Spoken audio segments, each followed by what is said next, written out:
నిన్న టీఎస్పీసీ వాళ్ళు ఇచ్చిన కౌంటర్కి నేను మొన్న హైదరాబాద్లో మాట్లాడి చేసిన గ్రూప్ 1 ఎగ్జామ్కి అతిపెద్ద కుంభకోణం ఈ రాష్ట్రంలో జరిగింది. వందలాది కోట్ల రూపాయలు చేతులు మారినాయని మొన్న నేను చెప్పింది. నిన్న వాళ్ళు రిప్లై ఇచ్చిర్రు. ఆ రిప్లై మీద నేను మాట్లాడదలుచుకున్నా. ఖచ్చితంగా అడ్డంగా దొరికిపోయారు. తెలంగాణ రాష్ట్రంలో ఉన్న ప్రతి యువత దీన్ని గమనించాలి అని నేను విజ్ఞప్తి చేస్తా ఉన్నాను. ఇలా సూటిగా నిన్న ప్రశ్న అడిగినాం. ఇలా వాళ్ళ వెబ్ నుంచి రిలీజ్ చేసిన డేటా 21,093 మంది ఎగ్జామ్ రాస్తే 21,103 మంది రిజల్ట్ ఎట్లా ఇచ్చిర్రు అని మేము అడిగినాం. దాని గురించి మీరు ఎందుకు మీ రిప్లైలో రాయలేదు, ఇది జవాబు చెప్పాలి. ఇలా తత్తిమే అన్ని రాసిర్రు. మరి దీని మీద ఈ 10 మంది ఎక్స్ట్రా వచ్చిర్రు ఎక్కడి నుంచి వచ్చిర్రు అని నేను అడిగినా. మరి ఆ 10 మంది ఎక్స్ట్రా రిజల్ట్ని వీళ్ళు తయారు చేసిర్రా అని చెప్పి నేను అడుగుతా ఉన్నాను. ఇలా జవాబు చెప్పలేదు. ఖచ్చితంగా ఇది ఒక పెద్ద స్కామ్ అని చెప్తా ఉన్నాను. ఎగ్జామ్ రాసిన నంబర్ కంటే ఎవరైనా ఎక్కువ రిజల్ట్ ఇస్తారండి? 101% ఇది ఒక పెద్ద స్కామ్ అని మీ అందరికి కూడా తెలియజేస్తా ఉన్నాను. దీని తర్వాత ఉర్దూ మీడియంలో వీళ్ళు చెప్తారు. ఉర్దూ మీడియంలో వీళ్ళే స్వయంగా మార్చి 13, 20, 25 తారీఖున ఉర్దూ మీడియం సంబంధించిన వాళ్ళు 9 మంది ఎగ్జామ్ రాసిర్రు అని చెప్పిండ్రు. మళ్ళా నిన్న ప్రెస్ నోట్ల 15/4/2025 ఈ ప్రెస్ నోట్ల 10 మంది రాసిర్రు అని చెప్పిండు. ఈ ఒక్కరు మళ్ళీ ఎక్కడి నుంచి ఎక్కువ అయినరు? ఇది మొత్తము తెలంగాణ యువతకి మీరు జవాబు చెప్పాల్సిన అవసరం ఉంది. ఇది అఫీషియల్గా వాళ్ళ వెబ్ నోట్ మాత్రమే, మేమేం కొత్తగా తయారు చేసింది కాదు. మార్చి 13/4/2025 నాడున 9 మంది ఉర్దూ ఎగ్జామ్ రాసిర్రు అని చెప్పిండ్రు. 15/4/2025న 10 మంది రాసిండ్రు అని చెప్పిండ్రు. మరి ఆ ఒక్కరు ఎక్కడి నుంచి పెరిగిన అనేది ఖచ్చితంగా వాళ్ళు జవాబు చెప్పాల్సిన అవసరం ఉన్నది. దీంతో పాటు హాల్ టికెట్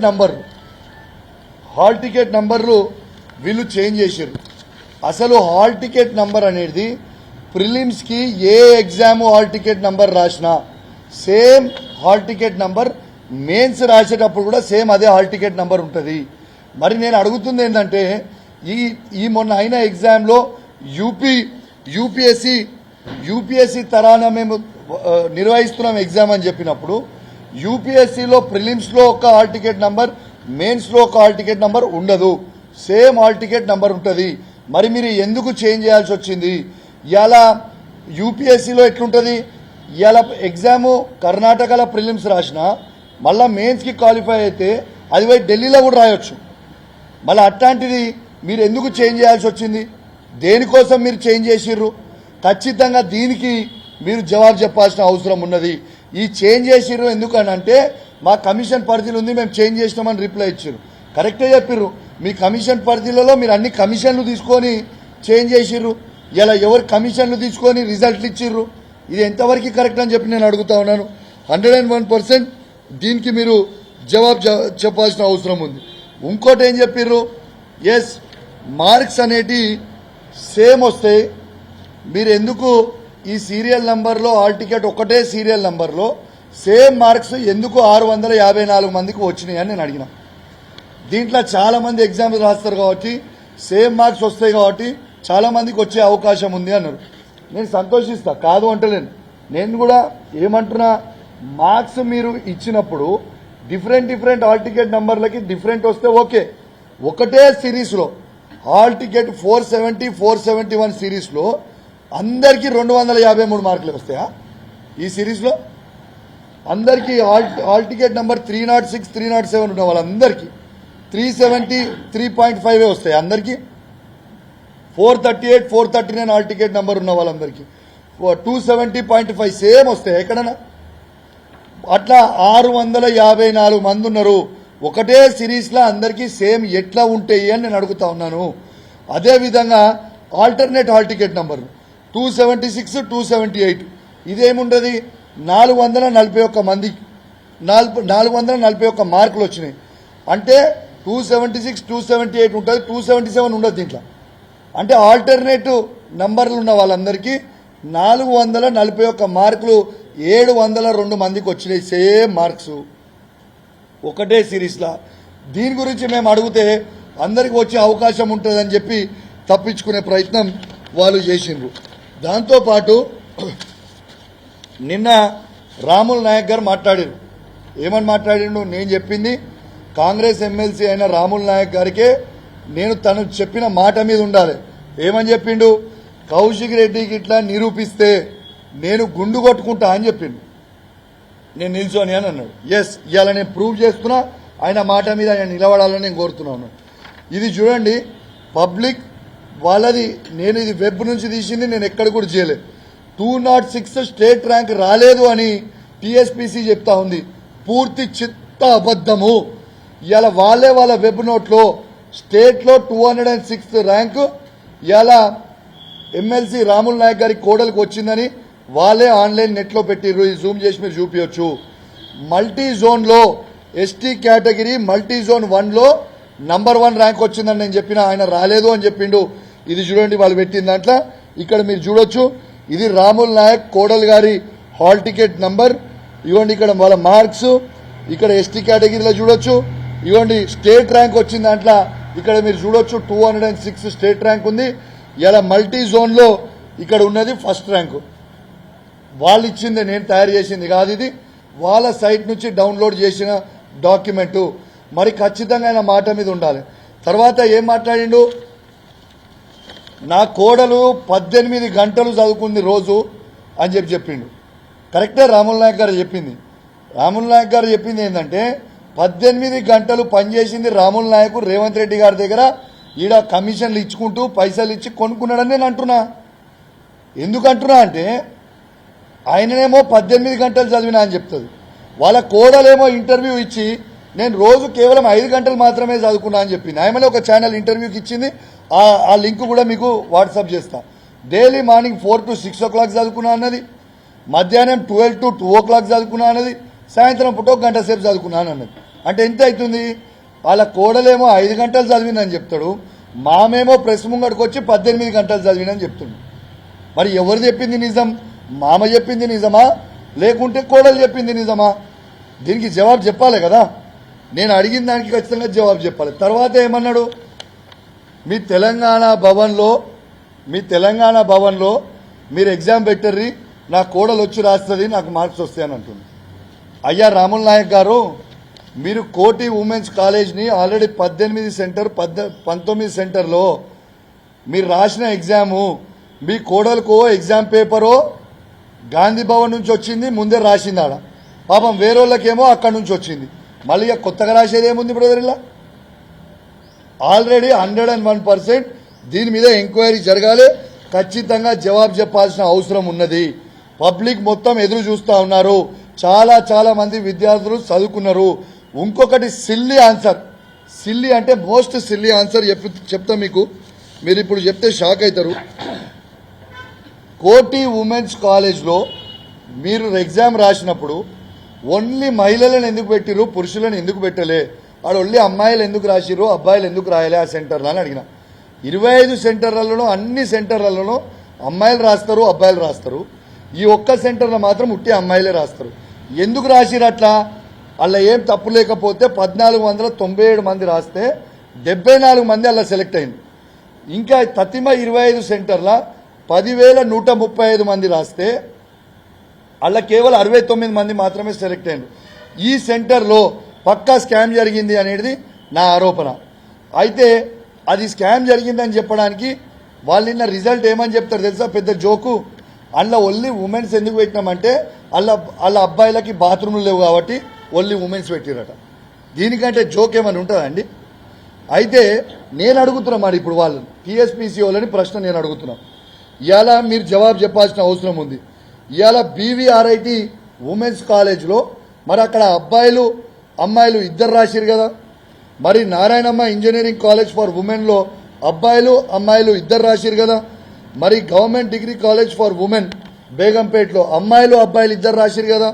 ఇవాళ centre code number 5 government college for women Begumpet చెప్పిన మేఘ్నా ఉమెన్స్ డిగ్రీ కాలేజ్ ఇలా ఆడ కూడా అమ్మాయిలు అబ్బాయిలు రాసిరు కదా. మరి మరి ఇందిరా ప్రియదర్శిని డిగ్రీ కాలేజ్ ఆడ అమ్మాయిలు అబ్బాయిలు రాశారు కదా.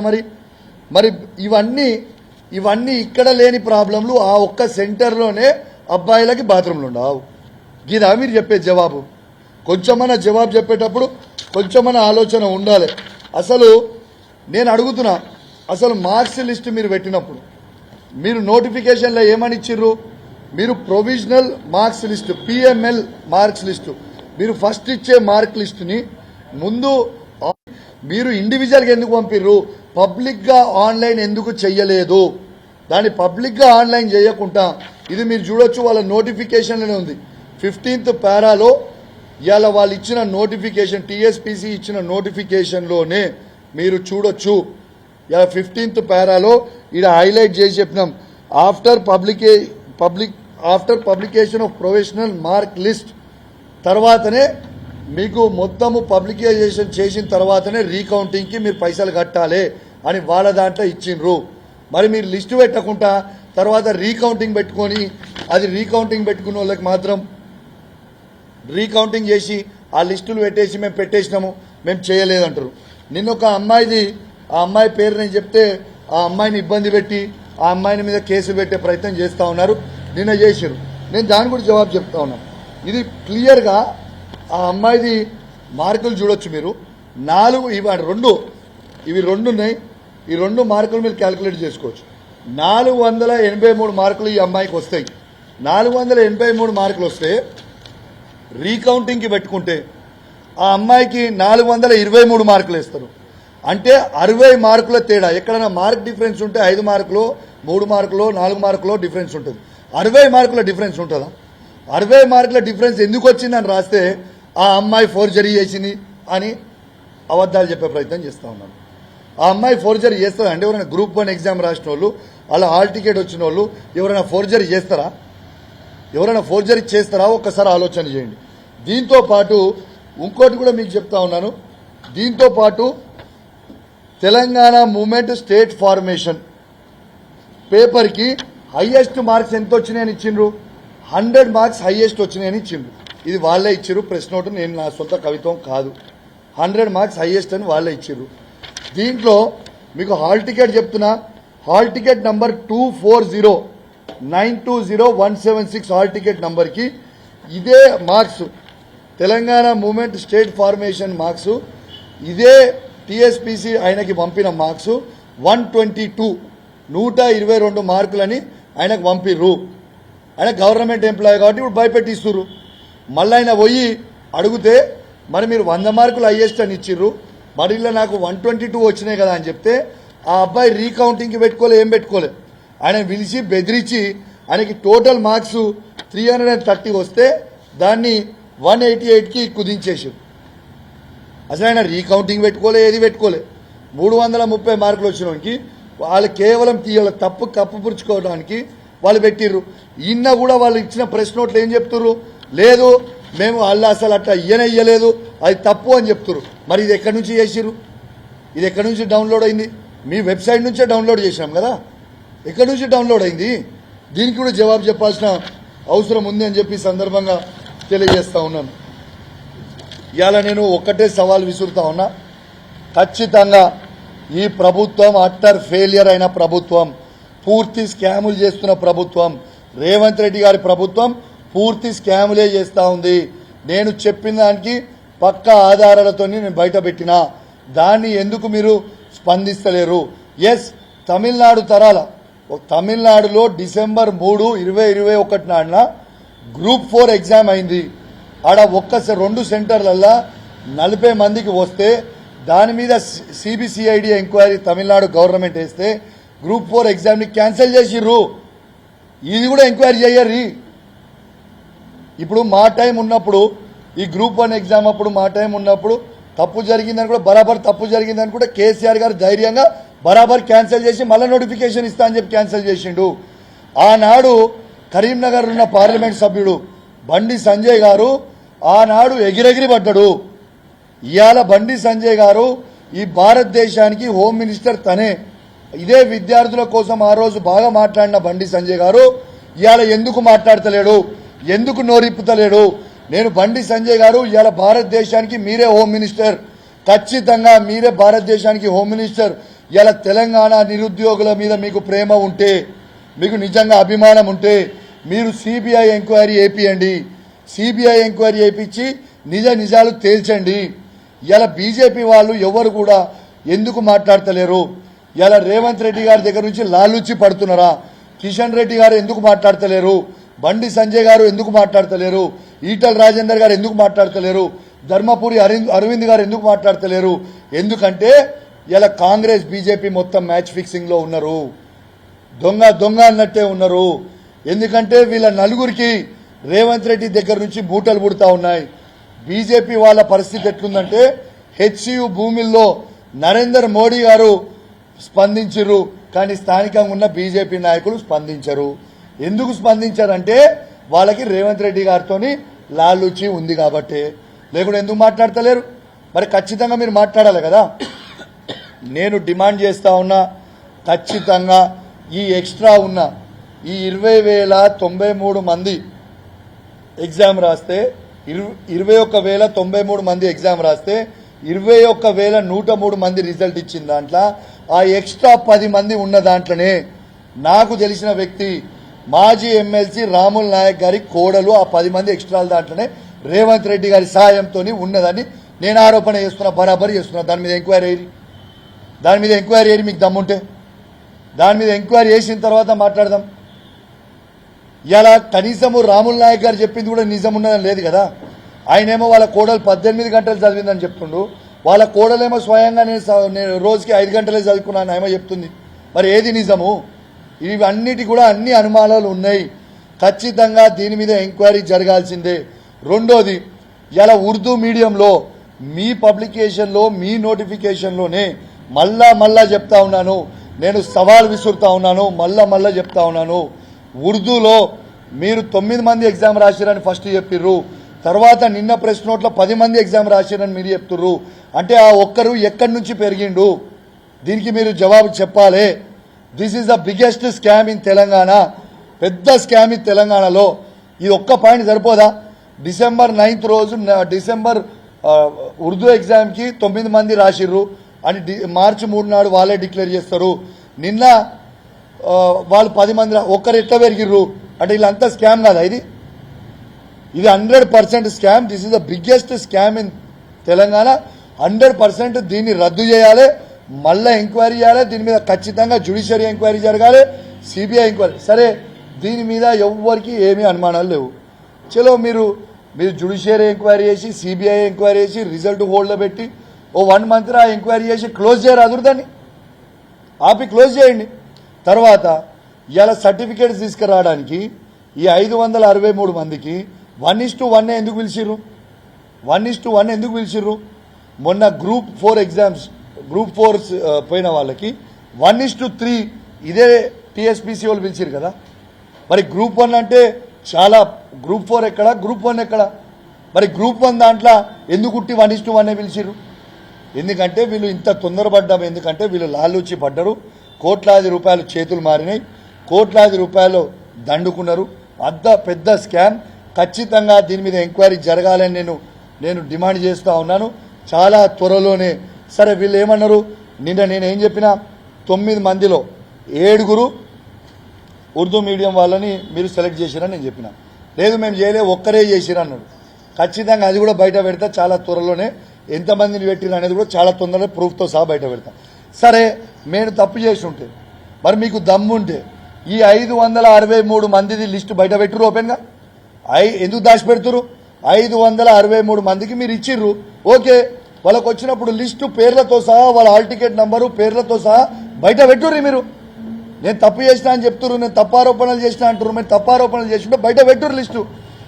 మాట్లాడితే కేసులు పెట్టేది మా మీదనో, లేకుంటే క్వశ్చన్ చేస్తే మా మీద కేసులు పెట్టుడు, లేకుంటే మా నాయకుల మీద కేసులు పెట్టుడు కాదు. కేసు పెట్టాల్సింది టీఎస్పీసీ చైర్మన్ మీద, కేసు పెట్టాల్సింది రేవంత్ రెడ్డి మీద. ఖచ్చితంగా వీళ్ళ మీద కేసులు పెట్టుర్రి, వీళ్ళని ప్రశ్నించుర్రి తప్పితే ఉట్టిగా మేము ఆరోపణ చేస్తలేము. బాజాబ్తో ఆధారాలతో సహా బయట పెట్టిన నేను మీడియా మిత్రులను కూడా విజ్ఞప్తి చేస్తా ఉన్నాను. ఖచ్చితంగా దీన్ని హైలైట్ చేయాలని విజ్ఞప్తి చేస్తూ సెలవు తీసుకుంటా ఉన్నాను. జై తెలంగాణ, జై కేసీఆర్.